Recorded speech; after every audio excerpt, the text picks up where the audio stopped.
लैला मजनू और हीर रांझा की love story तो आपने खूब सुनी होगी, लेकिन आज हम आपको एक ऐसी प्रेम कहानी बताते हैं जो इस भागम भाग भरी जिंदगी में समाज के लिए मिसाल पेश कर रही है।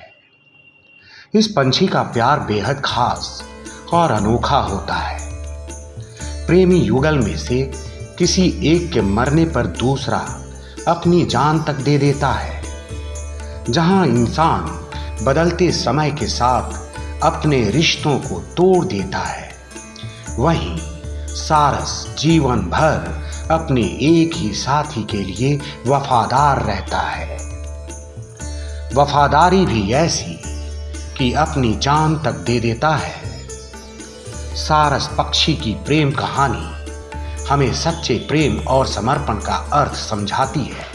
बगहा का वाल्मीकि टाइगर रिजर्व न केवल बाघों के लिए प्रसिद्ध है, बल्कि यह पक्षी प्रेमियों के लिए भी स्वर्ग के समान है। यहाँ 300 से अधिक प्रजातियों के पक्षी पाए जाते हैं, जिनमें सारस क्रेन लोगों के खास अट्रैक्शन का केंद्र होता है। धान के खेतों और जलाशयों के पास ये पक्षी अक्सर जोड़े में देखे जाते हैं, जो प्रेम और सद्भाव का अनूठा नजारा पेश करते हैं।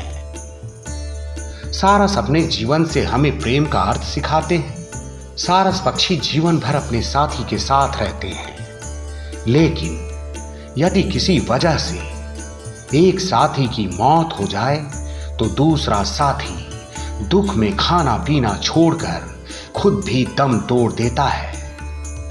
इसकी यह निष्ठा और प्रेम इंसानों के रिश्तों के लिए एक प्रेरणा है। इसी कारण इसे प्रेम का प्रतीक माना जाता है। मान्यता है कि महर्षि वाल्मीकि ने रामायण का पहला श्लोक तभी रचा था जब उन्होंने एक शिकारी की ओर से सारस युगल में से एक की हत्या होते देखी थी। मानिषाद प्रतिष्ठां त्वं गमः शाश्वतिः समाः यत्क्रौञ्च मिथुनादेकं वधिः काममोहितम्। दरअसल महर्षि वाल्मीकि जब तमसा नदी के तट पर तपस्या कर रहे थे, तब उन्होंने प्रेम में मग्न क्रौंच पंछियों के एक जोड़े को देखा। उसी समय एक शिकारी ने नर पक्षी का वध कर दिया, जिससे मादा पक्षी अत्यंत दुखी हो गई। इस करुण दृश्यों को देखकर वाल्मीकि के हृदय में वेदना जागी और उनके मुख से स्वतः यह श्लोक निकल पड़ा, जो आगे चलकर रामायण की रचना का आधार बना। सारस पक्षी के बारे में कहा जाता है कि सारस पक्षी अपने जीवन साथी के साथ पूरा समर्पण रखते हैं।